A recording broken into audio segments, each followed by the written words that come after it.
الفيديو اللي احنا هنسمعه لباحث كبير من خبراء الفلك اسمه تايسون، وهو بالمناسبة ملحد، يعني ليس معترفا بالنظرية الدينية أصلا، لكن الرصد الحقيقي لما جرى في تاريخ المسلمين من إبداع في علوم الفلك وفي علوم رصد النجوم وفي البحث العلمي وفي علوم الرياضيات، هذه ثمرة توجيه القرآن الكريم، وهذا حقيقة معجزة القرآن الكريم، وعلى لسان شخص ملحد بالأساس. خلينا نسمع ونشوف بيقول ايه. Not all stars have names, but 2/3 of those that do have names have Arabic names. There they go. And you might say, well, how did this come to pass? Where did that come from? What was going on? Because when you think of the Middle East now, and you're not saying, hey, these are folks naming stars. You go back 1,000 years, Islam, 800 to 1100.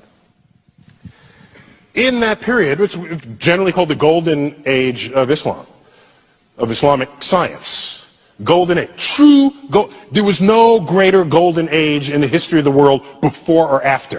When you look at the sum of advances that came out of that period in Baghdad, algebra was invented in that period. Algebra is itself an Arabic word. Algorithm is an Arabic word. Our numerals are Arabic numerals. You ever wonder why?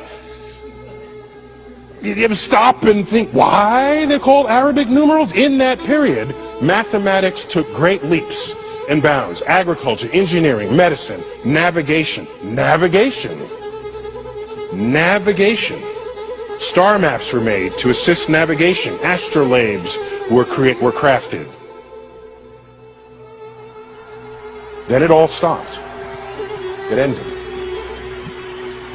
If you're a historian, typically you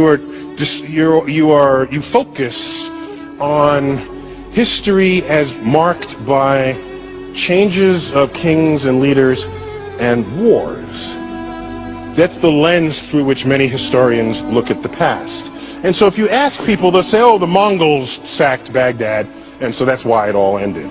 If that were the only force operating, then later, when the Islamic culture rose, you would still see this tradition of scientific innovation. But it has not recovered. It has not come back at all. Math is the language of the universe. If you take that out of your personal equation, you no longer contribute to the advance of human understanding of that universe. Absence of Muslim presence in the frontier of science persists to this day. Take a look at the Nobel Prize from 1900 to 2010. I can do this for the Jews, for example. How many Jews in the world? There's like 15 million tops, 15 million out of 7 billion people. These are the numbers of Jews who have won the Nobel Prize in the sciences. 25% of the Nobel Prizes. We have a Jewish person in the audience. Congratulations. Okay, fine. Okay. This is rightly something to be extraordinarily proud of. The traditions of Jews in the 20th century is one of education and scholarship. In earlier centuries, it was one of very strict sort of study of the Torah. Did not involve the natural world. This was a later emergence of the Jewish culture to exhibit this. Let's look at the numbers for Islam. So these are Jews. There are 15 million Jews, 25% of the Nobel Prizes. There's 1.3 billion Muslims in the world. These are the numbers. 2.5.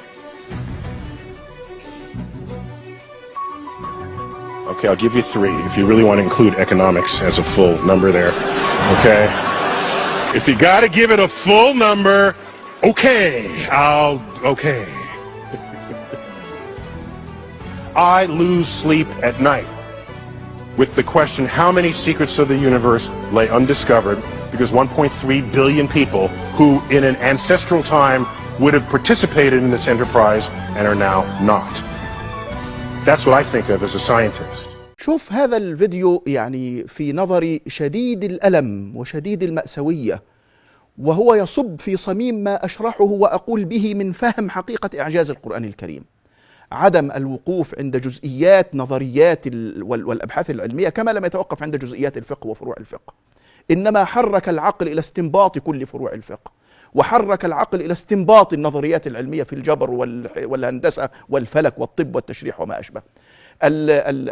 الباحث تايسون يتحدث عن أنه إذا كان 1.5 مليار إنسان مسلم كان لهم عصر ذهبي حقيقي في العلوم، في الفلك وفي الهندسة وفي الطب وفي الملاحة، ثم توقفوا. يقول أنا أصاب بالأرق ليلا أنه في 1.5 مليار إنسان شاركوا قديما في صناعة هذا العلم ولم يعودوا كذلك. كم من أسرار الكون كان يمكن أن يكتشف إذا كان هؤلاء جزءا من المعادلة ويعملون بهذا العقل العلمي كما كان أسلافهم. حقيقة الإعجاز القرآني أنه يحرك العقول للبحث العلمي ويتركهم لاكتشاف الواقع بكل تقلباته، يخطئون ويصيبون دون الوقوف عند الجزئيات.